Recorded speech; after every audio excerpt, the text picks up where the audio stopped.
The wife finds the gun and throws it in the garbage. I don't know what kind of redneck Riviera you're living in. It wasn't redneck Riviera at all. It was the height of liberal elite. She throws the gun into a regular garbage can. Welcome back to Under Oath. This is a segment we like to call Two Attorneys Arguing.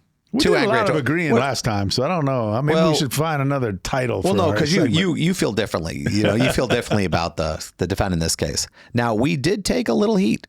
We've taken a little heat because they thought that we were defending Trump. And I wasn't defending Trump. I was actually had issues with our system. You're trying to defend our system, if anything. Yeah. And I can't defend that system because it was so bad. It reminds me of, it felt like a civil rights case.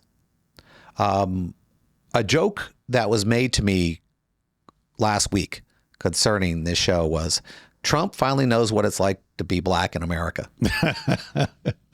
He knows what it's like to feel like you can't win, to walk into a courtroom and know that you're guilty. The system's stacked no against matter you. the system was stacked against you. And I know it's so silly to compare such a white privileged dude, but he found out what it was like when that privilege didn't work out for him, when the exact opposite happened. Now we just saw white privilege not work again.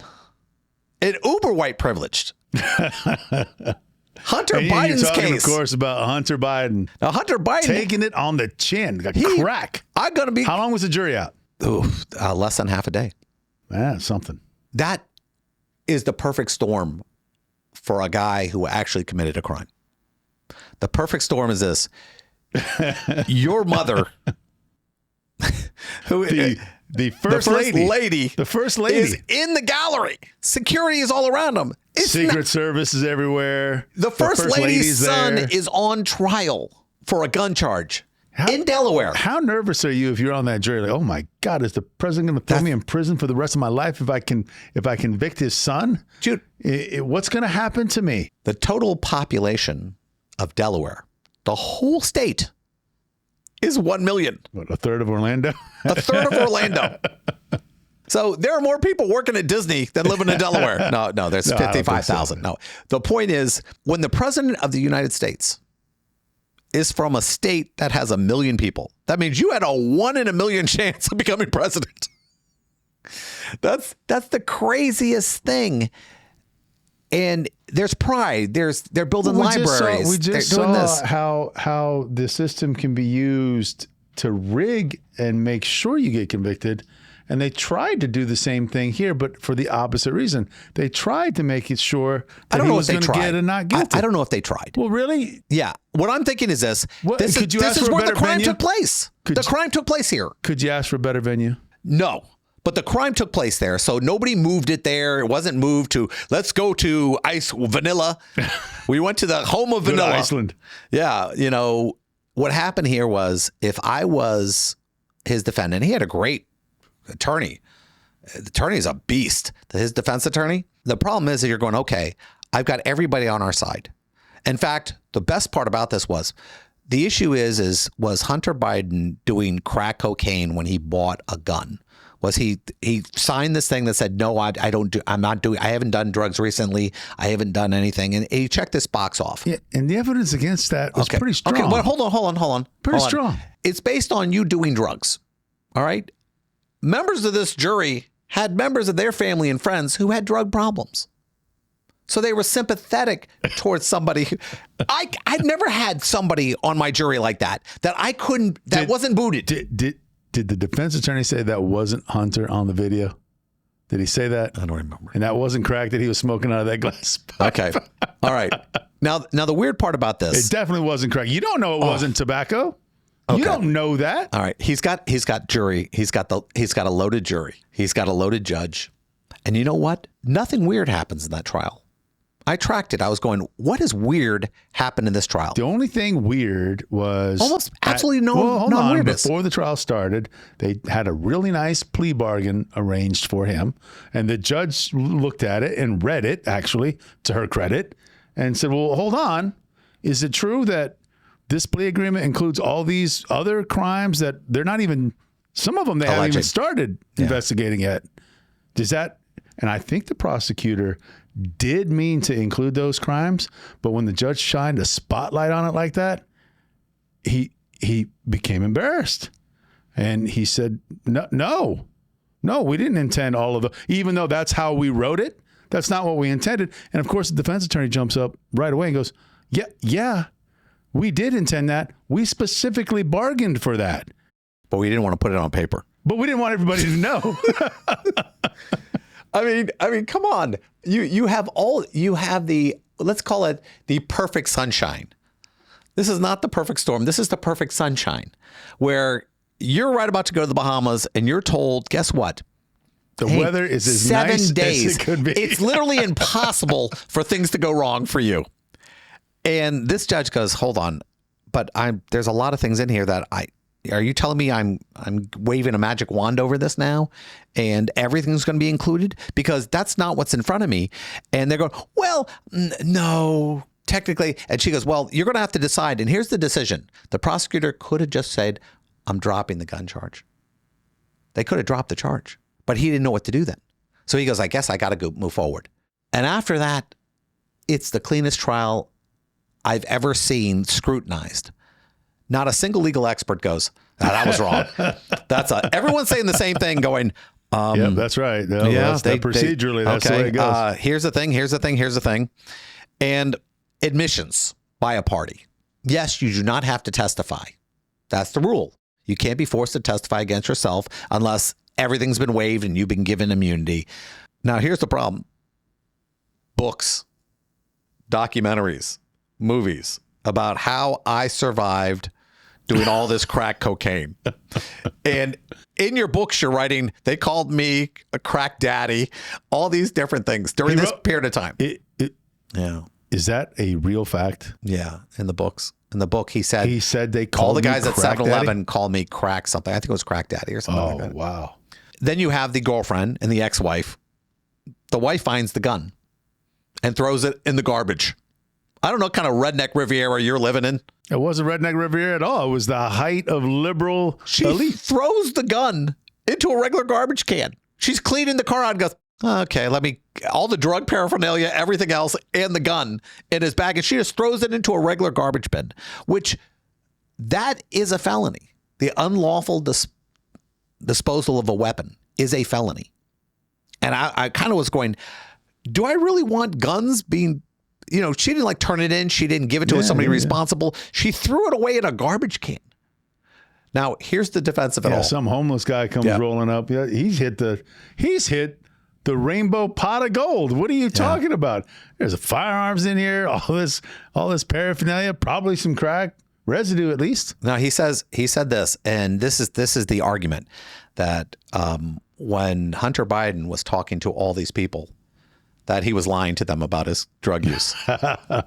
He lied to them about the admissions he made. He was just bragging. He was just being not just the book, embellishing. But all these people, like the wife, the ex, everyone comes, girlfriend, the sister-in-law is now the girlfriend. I'm confused by it all. So my defense of you can't prove that was crack in that glass pipe that I was smoking, that didn't work? No. Oh. No. I'd have tried it. He said, the problem is this, he said, I couldn't go 20 minutes without smoking crack at that time. And here's the deal. I feel bad for you.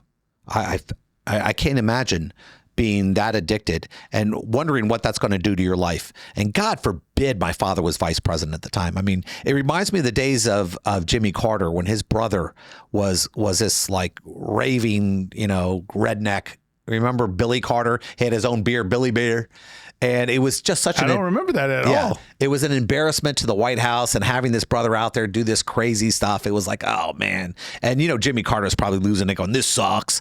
But having Hunter, would you like to hear the latest conspiracy theory on this Hunter Biden thing? Please don't do this to me. No, I think no, it's because you're not to bring out the tinfoil hats. And, just a little bit, a little tiny bit of tinfoil, just a little tiny. Okay, bit. All right. So here's the theory. Can we put an X up on this one? Here's the theory. This is Craig's weird. I was on the internet and this guy without a profile picture posted this argument on my page. 4 followers, with 2 followers, and one's his mother. Okay, so here's how the theory goes. All right, the Democrats desperately do not want to run Biden for a second term. They don't want to do that, but they can't force him out, and because they can't remove him for incompetency, because then you'll have Kamala Harris, and they desperately don't want Kamala Harris either.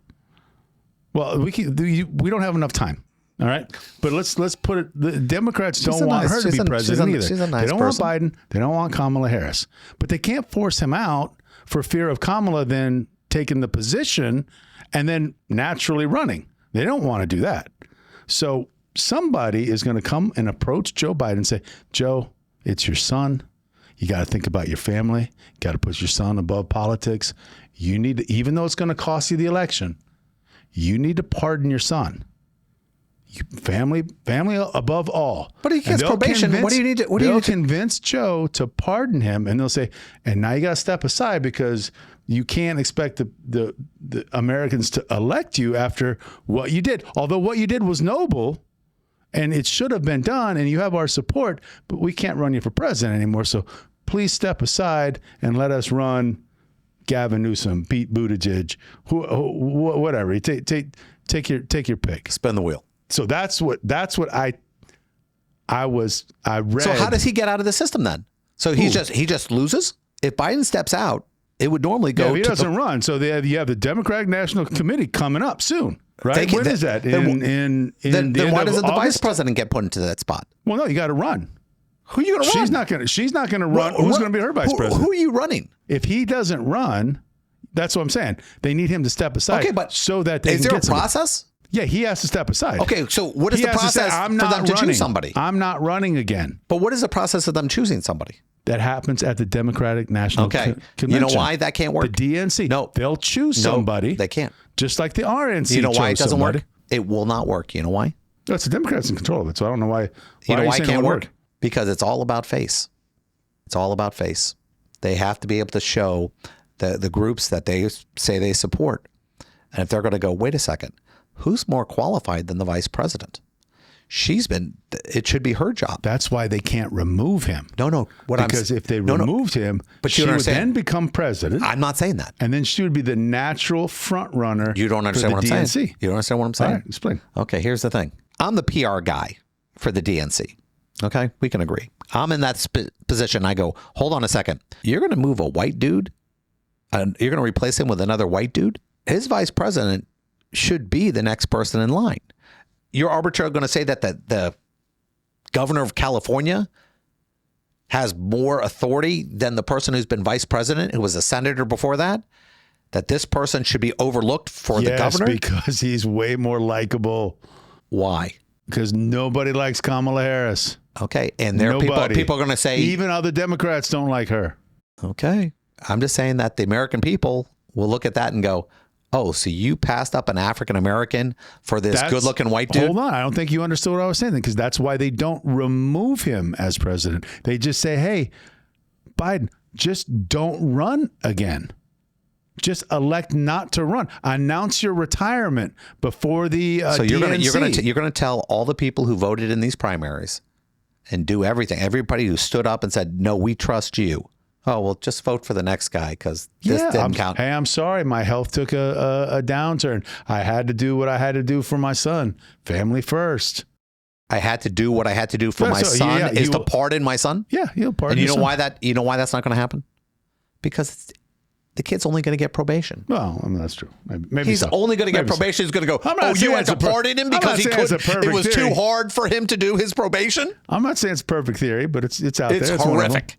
That sounds. See. Well, we'll see. No, we're not doing that one. We'll see. Now here's the thing that I look at when I see that trial. It's a regular criminal case. Handled normally, went the way it did. I don't think he should do any time. I mean, I think he should get probation. I think if he hasn't gotten help for his drug problem, that he should definitely get the help. The weirdest thing about this trial is we all glossed by. You don't think he should do any time? Why? It's a first-time offense.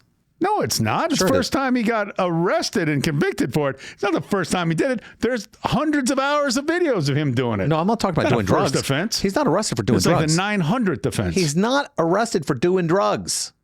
He was arrested for buying a handgun. So what? For falsifying a record. Yeah, so throw the book at Who him. else would get prison on that? No one. no one on a first-time offense would go to prison. Stop it. True. That's probably true. So I'm not going to torture this kid because he's the Kid? Yeah, he's a kid. He's younger than me and stupid. This is a guy who's been entitled his whole life. He's been taken care of. I don't think he should go to prison just because of his parents. And that's what would happen. It's a joke. Anybody else, I just want people to be treated fairly. Now, in this situation, would this have gone through if he wasn't the president's son? Maybe. Oh, definitely. Well, they probably wouldn't have had the evidence against him to do this to him if he wasn't the president's son, because the only reason anybody even cares about any of these videos or any of that is because he's the president's son.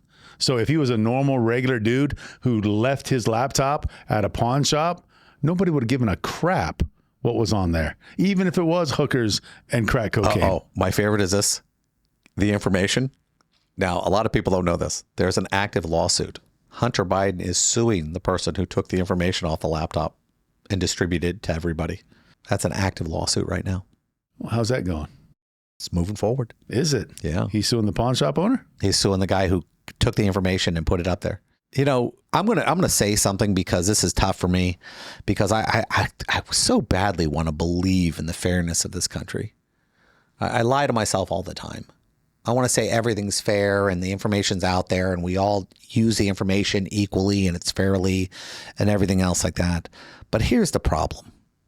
This laptop that was used to convict Hunter Biden, didn't we say that this thing didn't exist? We didn't say that. No. But I recall saying, that's didn't everybody, every other media, all the major one but one, and I don't want to use them as the. I believe there was even a list by all the top 100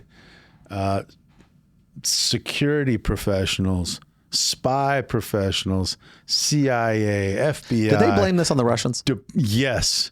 That Hunter's laptop was the Russian conspiracy? It has all the hallmarks of a Russian disinformation campaign. Man, this feels like an episode that should air on Fox right now. I think 100 defense experts signed this document saying that they believe this to be how many of these people, Russian disinformation.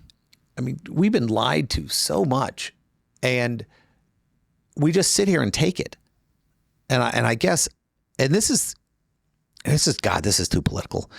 This is why a guy like Trump, it's water in the desert for some people. They don't care if it's muddy water. They don't care if it's camel piss. They're going to drink it. And that's why our country's so screwed up, is because we don't have a choice, because everybody is so polarized. And you get one guy out there who's saying this side's full of crap. The other side's saying they're full of crap. And the fact is everyone's full of crap. And we are going to elect a president based on the sole concept of who we hate less. Yeah, that's right. When the hell would it kill us to find some guy in Indiana, the governor of one of these weird states that nobody knows, that he served in the military, he cared for people, he doesn't owe everybody and their mother? That kind of person doesn't want to be president. He doesn't want to be a politician. He doesn't want to be a senator. He doesn't want to be in the House. He wants nothing to do with any of that. You have to be a certain type of, let's face it, egomaniac to even get involved in politics in the first place. Like, I'm trying to think, who would I elect president? I mean, people who run for president, the fact that you're willing to run for that job is proof that you shouldn't have it. Is there a single kid growing up in elementary school now? They go, what do you want to be? Remember they used to say the president? Ross Perot. Let's wheel Ross Perot out of whatever he was retirement. Did he die? He's dead. He's dead? It was weird. He was a weird dude. No. Producer just said Clint Eastwood. No, he had his own issues. No, you like the movie version of him. You don't like the real guy. That's the same. It's not the real same guy. When I watch the movie, that Clint Eastwood is. Do me a favor. I'm gonna ask people to do this. He's William Money from. If you haven't seen Unforgiven, hold on. Do me a favor, people. I want you to do something for me, because my faith in our country is waning. With every weird case, with every weird crime, with every weird news report, with everything that comes out, send me an email at jeff@whenyounneedus.com and just write, who you would want for president. And I'm not talking the two guys now. I'm talking one person who you think would pass a decency test. One guy out there that you go, you know what? I could trust this guy. Ron DeSantis. Stop it. No. He's where the wind blows. He sold out to the wrong people. He was being decent and just went off the rails. And we learned why people go off the rails because, and here's what happened. And President Trump taught the American people what the American people want. And they want a firebrand. They want somebody who will sit there and throw fireballs and in any direction. And that's what people want now. I do get a particular kick out of seeing Trump just roast the media. That's because you're unhappy. I do like that. Because you're unhappy. I don't like the media anymore. They're not doing their job. You want somebody to hurt these people. Yeah. For the media, sure. Of course I do. They're terrible at their job. And that's how the American people feel. Like when Trump went against the 18 Republicans in the election he won, there were some decent people there. But you know what? They fall away. All of them will get burned. I mean, look at Rubio. Rubio seemed like a decent guy. Seemed like a nice guy. Out of all of them, he was the one less likely to say or do things that were hateful, and he realized he couldn't win that way. I think in the grand scheme of things, our court system has been taken advantage of. What do they call it now? Trial fair instead of warfare? Lawfare. Lawfare. Lawfare is the term. It feels trial fair because everything goes to trial. But lawfare. If we want to beat you, we can't do it in a fair way. So we're going to grind you out in the court system. Hunter Biden should never have been in this situation. He should never have been tried. Trump never should have been tried for these things. And this is what we do. So whatever side you're on, you're kind of screwed. Yeah, and you have to pick a side too, because if you're in the middle of the road, you just get run over by both sides. You know what? Being in the middle is you're the enemy to both sides if you're in the middle. You know what? I'm good with that. Because in the end, I don't have to look at myself in the mirror and go, you took the lesser of two evils.